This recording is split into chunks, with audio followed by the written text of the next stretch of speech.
कैसे है? सबसे पहला बात, समास जो है,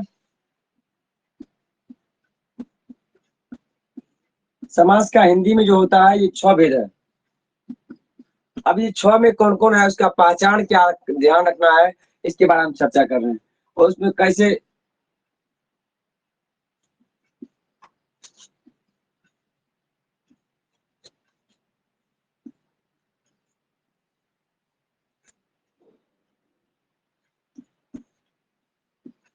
बात कर रहे हैं हिंदी के समास का, संस्कृत के समास का नहीं।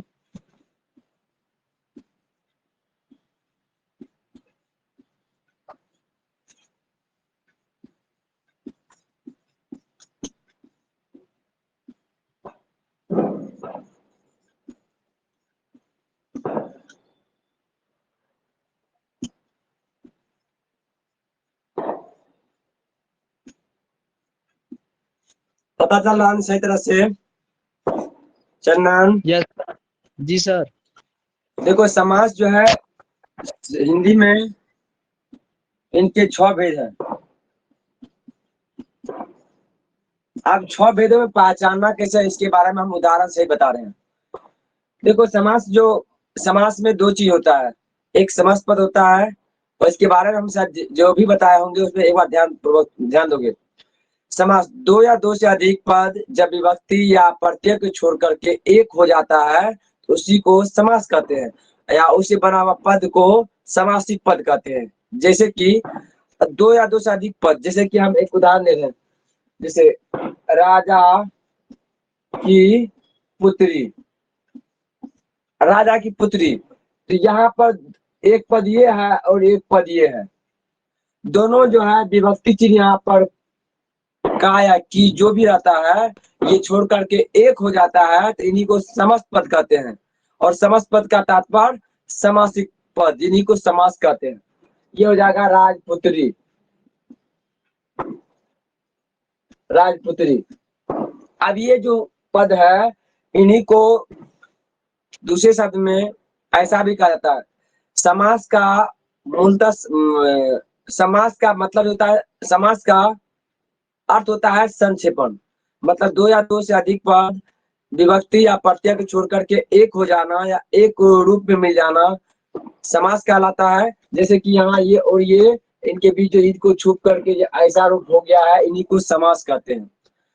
अब इस समास में एक शब्द आता, एक जो है शब्द आता है विग्रह, इनको समासिक पद भी कह सकते हैं या तो समस्त पद भी कह सकते हैं। एक शब्द आता है विग्रह, विग्रह क्या है इनके बारे में जानिए। कहते हैं 2 या 2 से अधिक, 2 या 2 से अधिक मिले हुए पद को, या 2 या 2 से अधिक मिले हुए पद को खंड करना या टुकड़ा करना विग्रह कहलाता है।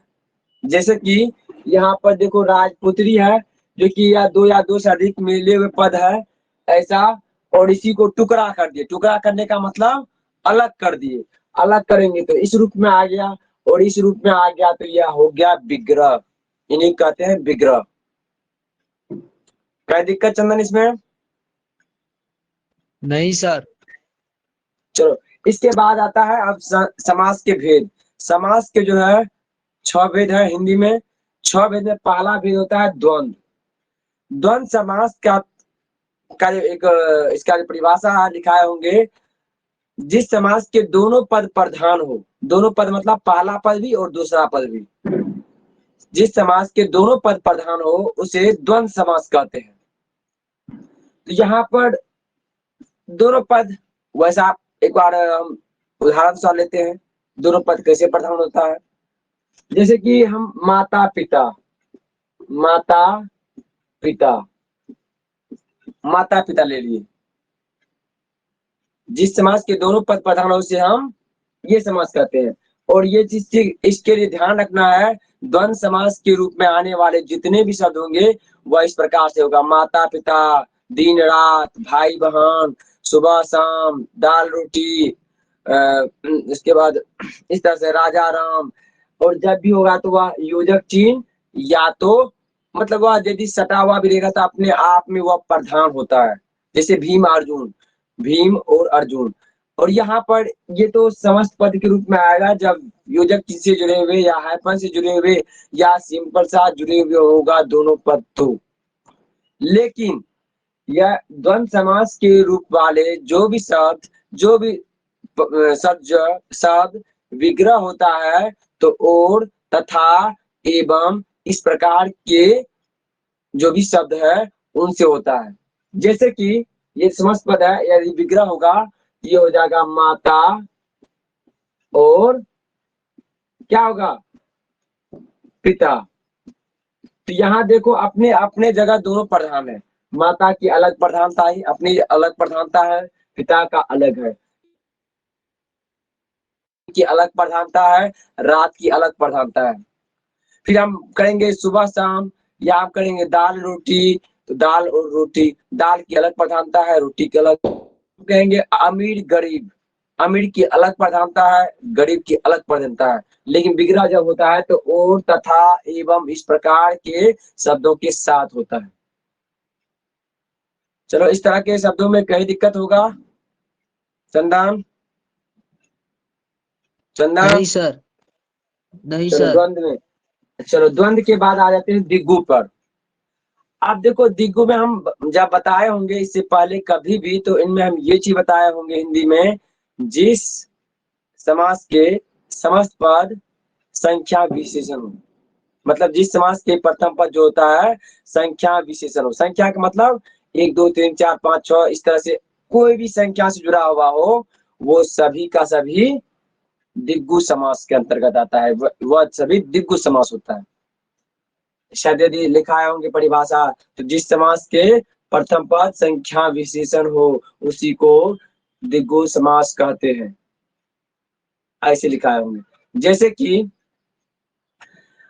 अब इसमें आता है जैसे कि सप्ताह, 7 दिनों का समाहार, ये तो एक तरह से समूह वाला रूप में होता है। 7 दिनों सप्ताह होता है, सप्ताह, या सप्ताह मतलब 7 दिनों का समूह या 7 दिनों का मिलन या 7 दिनों का समाहार। यदि ये जब विग्रह होगा ये समस्त पद होगा है, या और इसका जब विग्रह करेंगे तो होगा 7 दिनों का समाहार। इसी तरह से शताब्दी, शताब्दी 100 वर्षों का संगम या 100 वर्षों का समाहार। बात करें चौपहिया, चौपहिया मतलब चार, चौ मतलब चार, 4 पहियों का संगम या 4 पहियों का समाहार। बात करें अठन्नी, चौरन्नी, अठन्नी 8 आनों का समाहार, 8 आनों का समाहार बराबर क्या हो गया, ये मिलन, अर्थात ये आता है द्विगु समास के अंतर्गत। अठन्नी हो, चौवन्नी हो, सप्ताह हो, पक्षिक हो, पक्षिक मतलब 15 दिन होता है, या अष्टाध्यायी हो, पंचतंत्र हो, पंचतत्व मतलब 5 तत्वों का संगम, अष्टाध्यायी 8 अध्यायों का मिलन या संगम होता है। इस प्रकार के जितने शब्द होंगे, पहला देखो संख्या आ जाता, अष्ट में 8 आ गया, पंच में 5 आ गया, सप्ताह में 7 आ गया, शताब्दी में 100 आ गया, अठन्नी में 8 आ गया, चौपहिया में 4 आ गया। इस तरह से जितने भी शब्द होते हैं जिनमें पहला पद संख्यावाचक विशेषण से जुड़े हुए होंगे वो सभी का सभी दिग्गु समास के रूप का होगा। और विग्रह के बता दिए हैं, यह संगम या समाहार के अर्थ में होता है। कोई दिक्कत इसमें? चंदन, दो सर। और किसी को भी दिक्कत हो तो अपने आप को अनम्यूट करना है और बोलना है, बोलोगे तभी क्लियर कर पाएंगे, अन्यथा जैसे कि तैसे पढ़ा रह जाएगा। चलो इसके बाद हम तीसरा पा जाते हैं कर्णधार्य पर। फिर कौन से नीतीश था? समझाइए। जी सर। क्या फिर से समझना है?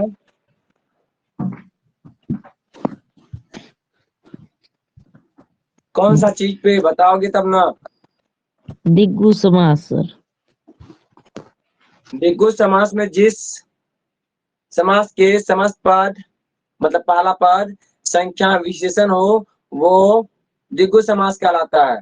संख्या मतलब 1 2 3 4 5 इस प्रकार से किसी भी संख्या से जुड़े हुए होंगे। अष्टाध्यायी अष्टाध्यायी में 8 है, पंचतंत्र में 5 है, चौवन्नी में 4 है, अठन्नी में 8 है संख्या, सप्ताह में 7 है, 7 दिनों का समाहार, शताब्दी 100 वर्षों का संगम या समाहार या मिलन। इस तरह से चौपहिया 4 पहियों का संगम या मिलन या समाहार कर सकते हैं। इस प्रकार के जितने भी संख्या से जुड़े होते हैं वो दिग्गु के अंतर्गत आता है। वो दिग्गु समास के समस्त पद में होगा, विग्रह पर संगम या समाहार के अर्थ में होगा। नेक्स्ट हम बात करते हैं कर्मधार्य पर। कर्मधार्य मत इसमें बताए होंगे जिस समास के समस्त पद जो है ये विशेषण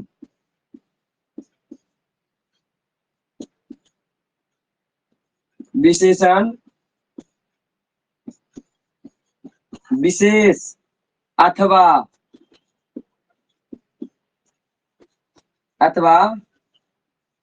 उपमान उपमेय या तो इससे जुड़ा हुआ होगा या तो इससे जुड़ा हुआ हो, वे कर्मधार्य होता है। अब कर्मधार में कैसा, एक बार इसको ध्यान दो। कहते हैं जिस समास के समस्त पद विशेषण विशेष और विशेषण और विशेष के बारे में हम चर्चा कर चुके हैं, फिर भी कर रहे हैं, ध्यान दोगे। उपमान उपमेय, यहाँ विशेषण को जिस प्रकार से यहाँ पर विशेषण कहते हैं यहाँ पर उपमान कहेंगे, विशेष जहाँ कहते हैं इसी को उपमेय कह सकते हैं। जैसे लाल मिर्च, लाल है जो मिर्च, तो यहाँ पर विशेषण के संदर्भ में हर किसी को पता होगा या नहीं भी पता होते इसको जान लो। जिस वस्तु की या जिस चीज की विशेषता को बताया जाए वह विशेषण होता है। जैसे लाल टोपी, मतलब टोपी की विशेषता क्या है, लाल, लाल जो है विशेषण हो गया। काला टोपी या काला रुमाल, मतलब रुमाल की विशेषता है काला होना, उजला होना, पीला होना, जो भी है वो इनका एक तरह से हम कह सकते हैं स्वभाव, या उनका एक तरह से हम कह सकते हैं उनका जो है मतलब ढांचा नहीं, उसका स्वभाव ही कह सकते हैं। वो जो है इन विशेषण होता है। और जिस चीज की विशेषता को बताया जाए वह विशेष होता है। मतलब इसे किसकी विशेषता को बताया जा रहा है, जैसे लाल टोपी, मतलब टोपी की विशेषता है कि लाल है, काला है, उजला है, वो हो गया विशेषण। और किसकी विशेषता बताया जा रहा है, तो टोपी के, तो टोपी हो गया वहां पर विशेष। इसी प्रकार से उन्हीं को उपमेय कह सकते हैं और जो उनकी विशेषता है उसको हम उपमान कह सकते हैं। अब हम कहेंगे महान है जो विद्यालय, मतलब यहाँ पर विद्यालय जो होगा यहाँ पर विशेष होगा, उस कह सकते हैं महान को। इसी प्रकार से उपमेय कह सकते हैं और उनकी जो विशेषता है महान होना, वहां ये हो जाएगा उपमान। इसी प्रकार से हम बात करें तो जैसे कि पुरुषोत्तम, इसमें कर्मधारय समास में आता है। लाल मिर्च, काली टोपी, चंद्रमुखी, या इसके बाद महाविद्यालय, इसमें पुरुषोत्तम, राजपुरुष, राजपुरुष नहीं आएगा, राजपुरुष नहीं। तो इस प्रकार के जो कुछ शब्द है जिनकी विशेष एवं विशेषण जुड़े हुए होते हैं, वे सभी का सभी शब्द जो होता है समासिक पद में समस्त पद के रूप में, वो सभी का सभी कर्मधारय समास के समस्त पद है। और विशेष मतलब विग्रह होने पर इस प्रकार से होता है, जैसे लाल है जो रुमाल, लाल है जो टोपी, इस प्रकार से विग्रह होता है। चलो इसमें किसी का कुछ पूछना हो तो और बोल सकते हो। चंदन, जी सर। इसमें कुछ दिक्कत है? नहीं सर, कर्मधारय तक नहीं है दिक्कत। चलो अगला हम बात करते हैं तत्पुरुष पे। देखो तत्पुरुष समास में बताए होंगे जिस समास के दूसरा पद प्रधान हो तथा प्रथम पद जो है कारक विभक्ति चिन्ह, मतलब कारक के विभक्ति चिन्ह का लोप हो, तत्पुरुष समास कहते हैं। जिस समास के दूसरा पद प्रधान हो, पद कारक के या विभक्ति चिन्ह का लोप हो, उसे तत्पुरुष समास कहते हैं। जैसे एक हम उदाहरण दे रहे हैं। अब यहाँ पर आने वाला जो शब्द होता है, जैसे राज पुरुष, राज कन्या, इस प्रकार का शब्द आता है, हम राज कन्या ही लेते हैं। ये जो है अपने आप में यह शब्द जो है समस्त पद है। पद की बात करें तो समस्त पद है। अब ये जो कहता है जिस समास का दूसरा पद प्रधान हो, मतलब प्रधानता दूसरा का होता है, लेकिन पहले पद के अनुकूल जो भी विभक्ति या प्रत्यय कारक का चिन्ह होता है वो उनके साथ लोप है। कैसे? राजकन्या मतलब राजा की, राजा के साथ यहाँ पर का, की, के, इनमें से कोई भी विभक्ति चिन्ह आएगा। राजा का या तो की। कन्या का तात्पर्य होता है पुत्री होता है या बेटी होता है, मतलब राजा की बेटी या राजा की पुत्री। तो यहाँ पर जो प्रधान है पुत्री है, लेकिन विभक्ति चिन्ह किसके साथ आया है? राजा के साथ। तो यहाँ दूसरा पद प्रधान है, पहले पद के साथ ये चीज लोप है, और ये लोप होने की वजह से यह इस रूप में आ गया है। इसी प्रकार से होता राज पुरुष मतलब राजा का पुरुष, राजतंत्र राजा का तंत्र, मतलब इस तरह के जितने भी होता है समस्त पद, वो सभी यदि विग्रह करोगे तो पहला पद के साथ नहीं, पहला पद के साथ जो भी विभक्ति होगा वो दिखेगा, लेकिन प्रधानता दूसरा का ही होता है। जिसे आप एक हम बताए राजतंत्र, राजतंत्र मतलब तंत्र का मतलब होता है जो चलने वाला जो सिस्टम है वो, मतलब प्रधान वो सिस्टम है, लेकिन विभक्ति चिन्ह आया है राजा के साथ। राजतंत्र राजा का तंत्र या राजा के तंत्र, तंत्र मतलब जो सिस्टम बना हुआ वो।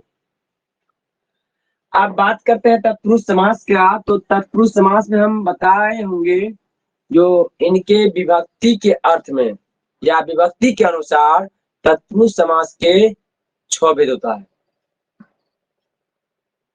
इसमें 6 भेद होता है तत्पुरुष समास का, जिसमें कि पहला बताए होंगे कर्म तत्पुरुष, मतलब हर कोई किसी को पता हो जाए कारक होगा, कारक के 8 भेद है। 8 भेद में पहला कर्ता को छाड़ दो और लास्ट संबोधन को छाड़ दो, से सभी बीच वाले वह जो होगा तत्पुरुष समास का ये जो है इनके जो है विभक्ति के आधार पर भेद हो जाता है। कर्म तत्पुरुष, संप्रदान तत्पुरुष, आपादान तत्पुरुष, संबंध तत्पुरुष और एक अधिकरण तत्पुरुष, इसके 6 भेद हैं। अब इस भेद के अंतर्गत जो आने वाला शब्द होता है वह हर किसी को पता है। अब चिन्ह के आधार पर, जैसे को है, कर्म मतलब को, करण से या द्वारा, संप्रदान को के लिए, आपादान से, संबंध का के की, रा रे री, इस प्रकार से। और उसके बाद अधिकरण में और पर से जुड़े हुए जितने भी शब्द होता है वो आपादान में अधिकरण में होता है। जैसे आप बीती मतलब आप पर बीती, मतलब अपने आप पर बीती। इस प्रकार के जितने होता है ये सभी का सभी ये तत्पुरुष के अंतर्गत आता है। तो चलो इसमें कुछ और सवाल हो तो बोल सकते हो।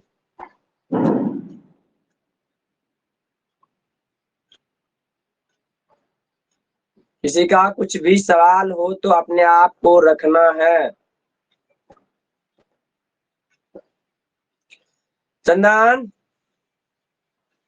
Yes sir. चंदन, जी दिक्कत है इसमें, दिक्कत है जी इसमें, सर। No sir. दिक्कत। चलो एक चीज इसमें ऐड करते हैं। तत्पुरुष समास में ये तो उनके विभक्ति का आधार पर 6 भेद है। इनके अलावे जो है कहते हैं तत्पुरुष के अन्य तत्पुरुष के रूप में 3 भेद है।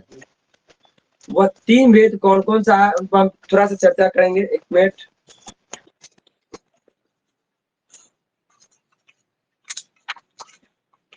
तत्पुरुष समास के जो अन्य 3 भेद है वो है, एक है नज, जिसको नज्ञ भी लोग पढ़ता है।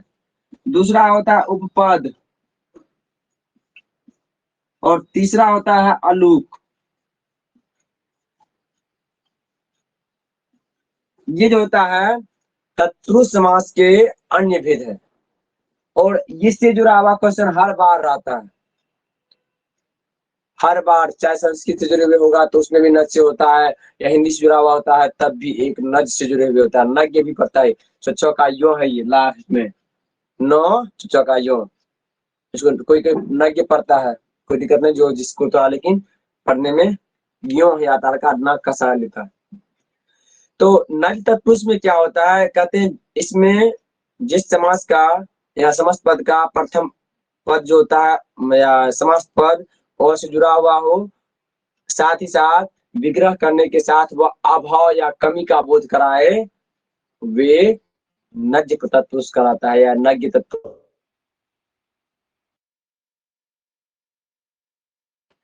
या हम इसकी बात करें तो अकर्म, अकर्म या अनुपस्थित, अनुपस्थित या अधर्म, इस तरह के समस्त पद के रूप में आता है। लेकिन विग्रह जब होता है तो वह नहीं के साथ होता है, नहीं मतलब नो के अर्थ में। जैसे अकर्म है तो नो कर्म, इसका विग्रह होता है तो नो के साथ होता है, मतलब नहीं, मतलब अभाव के अर्थ में। नो कर्म, नो उपस्थित, नो धर्म, इस प्रकार से होता है। फिर यदि हम बात करें नग से जुड़ा हुआ किसी को दिक्कत, चंदन? Yes sir. इससे जुड़ा हुआ किसी को दिक्कत? नहीं सर। चलो जैसे सर, इसके बाद क्या करना था? जैसे अनुपस्थित आ जाएगा तो उसमें मतलब अनु हो जाएगा थी सर, स्थित। देखो ये जो होता अनु जो बताता है, मतलब नो, ये जो होता अ या अनु, ये दोनों बताता मतलब अभाव के अर्थ में, और ये अ उपसर्ग या अनु जो होता है वह अभाव या कमी के अर्थ में बताता है। लेकिन जब विग्रह होता है तो नो के साथ होता है। तो इसमें अनुपस्थित मतलब जो उपस्थित नहीं होता है उन्हीं को अनुपस्थित कहते हैं। लेकिन विग्रह हुआ तो नो उपस्थित। इसी तरह से कहेंगे अधर्म का मतलब नो धर्म, मतलब जो धर्म नहीं होता उन्हीं को कहते हैं नो धर्म, मतलब नहीं धर्म। विग्रह इस प्रकार से होता है, एक हम करके दिखा दिए।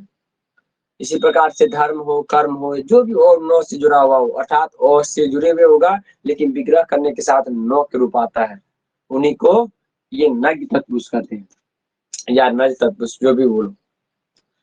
अब अगला जो है तत्पुरुष समास के ही दूसरा पद आता है उपपद। उपपद मतलब, उपपद मतलब जिसका पहला पद, मतलब जो पहला पद जो होता है समीपता कर दिखाता है, उन्हीं को उपपद कहते हैं। और उपपद में मूल रूप से किस प्रकार का शब्द होता है इसके बारे में हम एक मिनट बोल रहे हैं।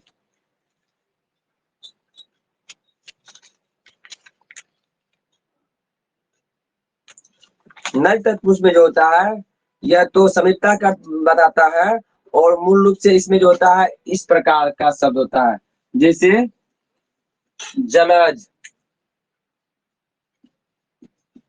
जलज जैसे शब्द होता है, पंकज जैसे शब्द होता है,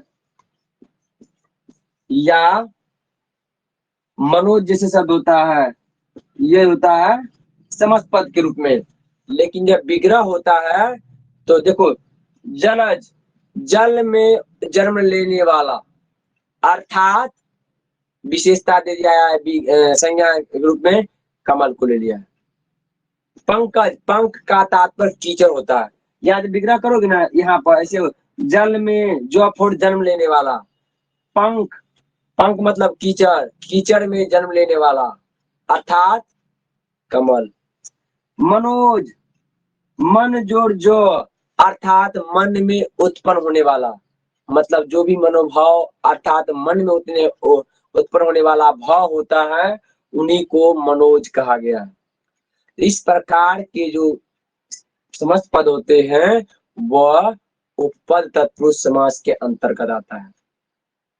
ये उपपद समास के उपपद के अंतर्गत आता है। फिर हम बात करें अलूक का। अलूक मतलब जो छिपे नहीं, सिंपल सा। जिस समास के प्रथम पद जो है विभक्ति का लोप नहीं होता है, मतलब वह नहीं छिपता है। जिस समास के समास पद मतलब प्रथम पद नहीं छिपता है या नहीं वो लोप होता है, उन्हीं को अलूक तत्पुरुष कहते हैं। मतलब अलूक तत्पुरुष समास कहते हैं, मतलब नहीं छिपने वाला। जैसे युधिष्ठिर, इस तरह का ले सकते हैं उदाहरण है युधिष्ठिर।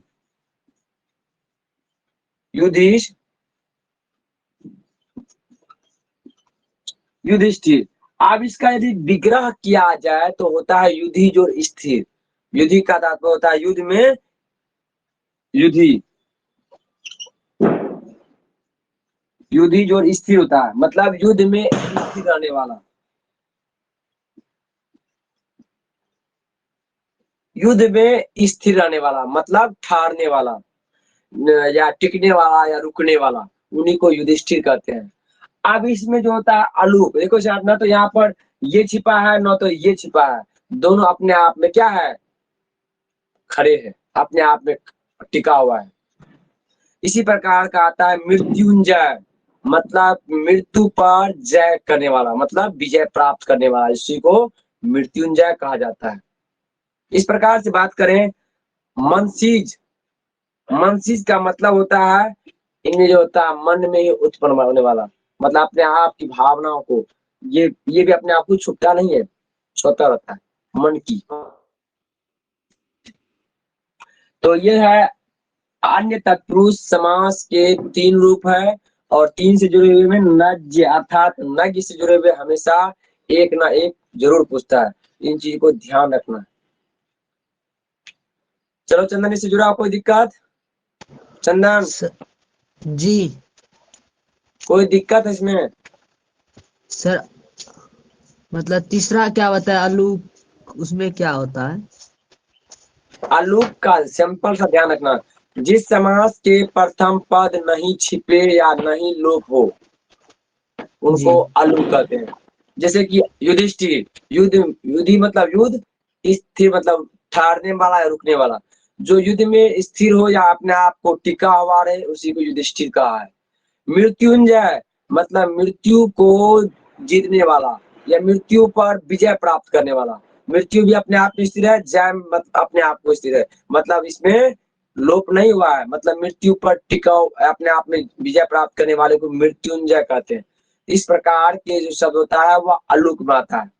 वह का मतलब होता है नहीं, लुक मतलब होता है छिपने वाला। जो नहीं छिपे उन्हीं को अलूक कहा गया। सिंपल सा ध्यान रख सकते हो। क्या दिक्कत इसमें? No sir. अब बात कर लेते हैं अव्ययी भाव समास के रूप में। अव्ययी भाव समास को थोड़ा सा इसको मिटा लेते हैं। अलूक के बाद आइए अव्ययी भाव। अव्ययी भाव समास में हम कई मर्तबा चर्चा करते आए हैं। जिस समास के पहला पद अव्यय हो, अव्यय, जिस समास के पहला पद जो होता अव्यय हो तथा बाद वाले पद के साथ या शब्द के साथ जुड़ करके पूरे पद को अव्यय बना दे, उन्हीं को अव्ययी भाव समास कहते हैं। मतलब ये समास कहते हैं। पहला पद था और दूसरे के साथ मिल गया, पूरे को बना दिया अव्ययी के रूप। जैसे अब एगो दिन है, अपने आप में बदलने वाला चीज नहीं है।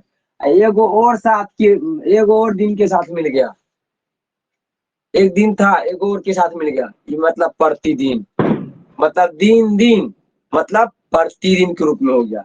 किस रूप में हो गया? प्रतिदिन। इस प्रकार से पहला था दूसरे के साथ मिला, दोनों को व्यय बना दिया, मतलब प्रतिदिन मतलब हर रोज। इसी प्रकार से इनमें जो आने वाला शब्द होता है अव्ययी भाव समास के अंतर्गत यथाशक्ति, मतलब शक्ति के अनुसार। अब एक बच्चा है 3 साल का, उठाने 30 किलो उठाएगा? नहीं उठाएगा। जितना शक्ति होगा, यदि उसको उठाने की क्षमता इतना होगा तो उतना उठाएगा, वो पूरा नहीं उठा सकता है शक्ति के आधार पर। घर घर मतलब घर भी अपने आप में अवयव है, दूसरा भी घर उससे जुड़ जाए तो मतलब प्रति घर, मतलब हर एक घर हो गया। इसी प्रकार से हम बात करें जैसा इसमें शब्द आता है उनमें हम बात करते हैं दूसरा साफ। एक और साफ के साथ आ गया, मतलब बिल्कुल साफ। इसी प्रकार से क्या हो रहा है, इसी पर रात रात, रातों रात, मतलब तो इस प्रकार के जितने भी शब्द होता है वो सभी का सभी अव्ययी जुड़ा अव्यय होता है, और अव्यय के साथ जुड़कर अव्ययी बना देता है, उन्हीं को असमास कहते हैं। और अव्यय के बारे में बता दिए हैं, जो कभी भी किसी भी स्थिति में नहीं बदले उन्हीं को अव्यय कहा गया है। कई दिक्कत इसमें चंदन और सबका तो कोई सवाल ही नहीं आता है, तो उसमें हम क्या कह पाएंगे? नहीं सर। जितना क्वेश्चन होता है इम्पोर्टेंट, एक क्वेश्चन हम जरूर वीडियो बनाएंगे इसका, मतलब समाज का शायद बनाए हैं लेकिन हमें पता नहीं है, लेकिन उस पर बनाएंगे जो कि एक एक कंटेंट देखकर। अगला आता है बहुव्रीहि। ये समास जो है अगला वो बहुव्रीहि समास है। ये अगला समास लास्ट समास है बहुव्रीहि। इस समास के संदर्भ में हम चर्चा कर चुके हैं। जिस समास के कोई भी पद प्रधान नहीं हो, मतलब जिस समास के कोई भी पद प्रधान नहीं हो उन्हीं को बहुव्रीहि समास कहते हैं। होता है मतलब अन्य पद प्रधान होता है। यहाँ पर न तो दूसरा पद होता है बल्कि अन्य पद प्रधान होता है। इनको कह सकते हैं जिनकी संज्ञा विशेषण वाला पद हो। लेकिन सिंपल ध्यान रखा, जिस समास के दोनों पद में से मतलब जिस समास के कोई भी पद प्रधान नहीं हो, न तो प्रथम पद न तो दूसरा पद प्रधान हो बल्कि अन्य पद प्रधान हो, उन्हीं को बहुव्रीहि समास कहते हैं। जैसे कि इसमें जो आता है शब्द हर किसी, मतलब हम संस्कृत में बता चुके होंगे और हिंदी में भी। आप देखो एक हम इसमें इसमें जो आने वाला होता है इस प्रकार के शब्द आता है लंबोदर। लंबोदर, अब इनको यदि विग्रह किया जाता है तो लंबा क्या होता है, लंबा है उदर जिसका, लंबा है उदर, उदर मतलब पेट होता है जिसका। अब देखो न तो यहाँ लंबा की पेट की विशेषता है, बल्कि किसको दे दिया है संज्ञा, गणेश जी को, या अर्थात दे करके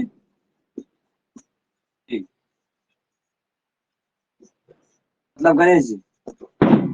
इस प्रकार के जितने भी शब्द आता है चाहे वह दशानन हो, 10 है, न तो यहाँ पर 10 की प्रधानता है न तो मुख की प्रधानता है, न तो 10 का न तो मुख का, बल्कि विशेषता किसको दे दिया है, रावण को। इसी प्रकार से चंद्रशेखर, श्वेतांबर, दिगंबर, त्रिलोचन, चंद्रमुखी, जितना भी इस प्रकार के शब्द अर्थात समस्त पद के रूप में आता है वो सभी का सभी एक तरह से विशेषता उनका दूसरा आता है, और वे सभी का सभी बहुव्रीहि समास के समस्त पद है। त्रिलोचन बताया, त्रिलोचन, 3 है लोचन जिसका, अर्थात न तो तीर की विशेषता आ रहा है न तो लोचन न तो आंख का विशेषता आ रहा है, बल्कि दे दिया शिव जी अर्थात शंकर जी को इसकी विशेषता संज्ञा ले लिया है। मृग लोचन, मृग है, मृग के समान लोचन है जिसका, लोचन मतलब आंख होता है, मृग मतलब हिरण, हिरण के समान, न तो हिरण की विशेषता आ रहा है न तो आंख का आ रहा है। यहाँ दे दिया किसको विशेषता, तो स्त्री को, मतलब संज्ञा के रूप में उनको दे दिया, मतलब उनके रूप को मान लिया। चंद्रमुखी उनके न तो चांद की और न तो मुख की विशेषता रहा है, ले दे दिया स्त्री को इसकी विशेषता संज्ञा के रूप में। तो इस प्रकार की जितने भी शब्द आता है वो सभी का सभी शब्द जो होता है वो समास के अंतर्गत आता है, चाहे वह गजानन हो या दिगंबर हो या श्वेतंबर हो या इस प्रकार के जितने भी शब्द आता है। बात करें चंद्रमुखी भी है, नीलकंठ भी है, ये सभी का सभी बहुब्रीहि समास के अंतर्गत आता है। तो चलो इसमें कुछ पूछना है और कोई दिक्कत है तो बोल सकते हो।